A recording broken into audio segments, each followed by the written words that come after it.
ఏదైనా సరే ఒకటి సంఘాతం అయింది అంటే అది విఘాతం చెంది, ఏమండి కలిసింది అంటే మళ్ళీ అది విడిపోతుంది.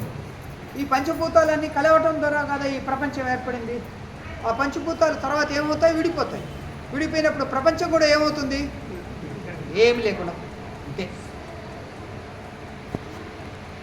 బ్రహ్మ సత్యం జగన్మిథ్య అంటే ఒక తాత్విక అవగాహన. ఈ సృష్టికి అంతా ఏదైతే మూలముగా ఉందో అదే బ్రహ్మము, అది సత్యమైనది.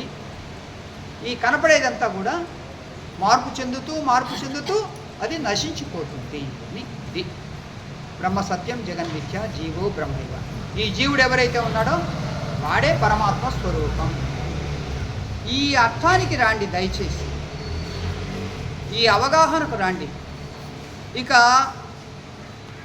జీవితం అంతా కూడా పిండ ప్రదానం చేయాలి, పుణ్యము పాపం మధ్య తిరగాలి, ఆ దానం చేయాలి, ఈ దానం చేయాలి అనే దానికంటే దానము కంటే కూడా ధ్యానము చేసి ఆ పరమాత్మను నాలోనే దర్శించుకుని ఏ బంధాలు లేకుండా నిర్మలంగా నిత్యముగా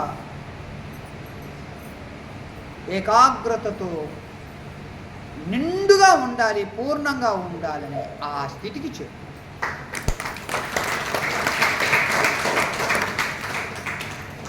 అప్పుడు ఆ పిండం చేయాలి, ఇక్కడ ఇది దానం చేయాలి, నువ్వులు దానం చేయాలి, ఇట్లా ఇంకా రాదు.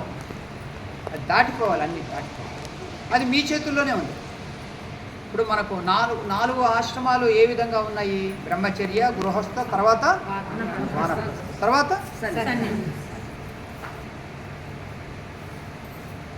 రమణ మహర్షులు వారు కూడా మొదట కర్మయోగం, తర్వాత భక్తి యోగం, తర్వాత ధ్యాన యోగం. ఇక 16వ శ్లోకం నుంచి ఉపదేశ సారంలో చివరి వరకు జ్ఞానయోగమే చెప్తూ ఆ జ్ఞానంలోకి రండి, పరిపక్వ స్థితిని పొందండి. అప్పుడు ఏది ఎక్కడ ఉన్నదో అక్కడ ఉంచుతారు, దాన్ని అట్లాగే అనుభవిస్తారు, దండం పెడతారు, సాక్షిగా అంతే. అందువల్ల మీరు ఎదగాలి, స్వామీజీతో వస్తున్నప్పుడు ఎదగాలి.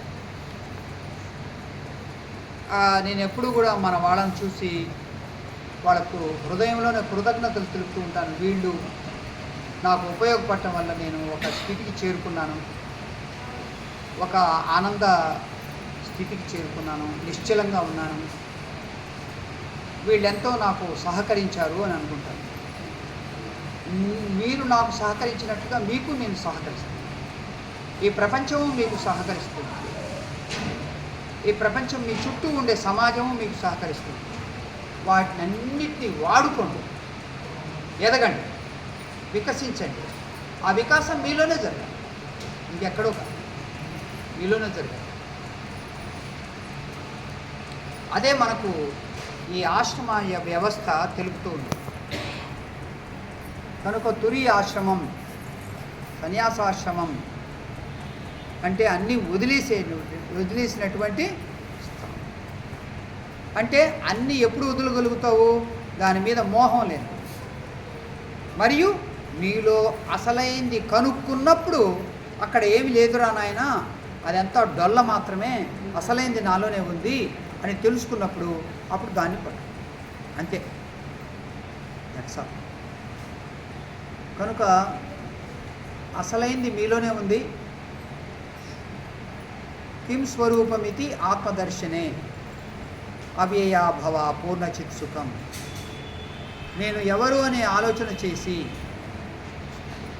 సాధన చేసి నీ యొక్క స్వరూపాన్ని కనుక దర్శించుకున్నావు అంటే ఆత్మదర్శనే, మార్పు లేనటువంటి, పుట్టుక లేనటువంటి, పరిపూర్ణమైనటువంటి అంతరంగ సుఖం నీకు లభిస్తుంది అని రమణ మహర్షి వారు అంటారు. ఆయన ఏ స్థితిలో ఉన్నాడో అదే మనకు పరిచయం చేస్తూ ఉన్నారు. సో దాన్ని పట్టుకోండి. ఇంకా అనవసరంగా ఈ తిరగాలి అది తినాలి, అది చూడాలి అనే కోరికలు ఉండవు. ఆ స్థితికి చేరుకోవాలి. జీవితాన్ని ఉపయోగించుకోండి, ఎదగండి, ఆగిపోవద్దు ఎక్కడా కూడా.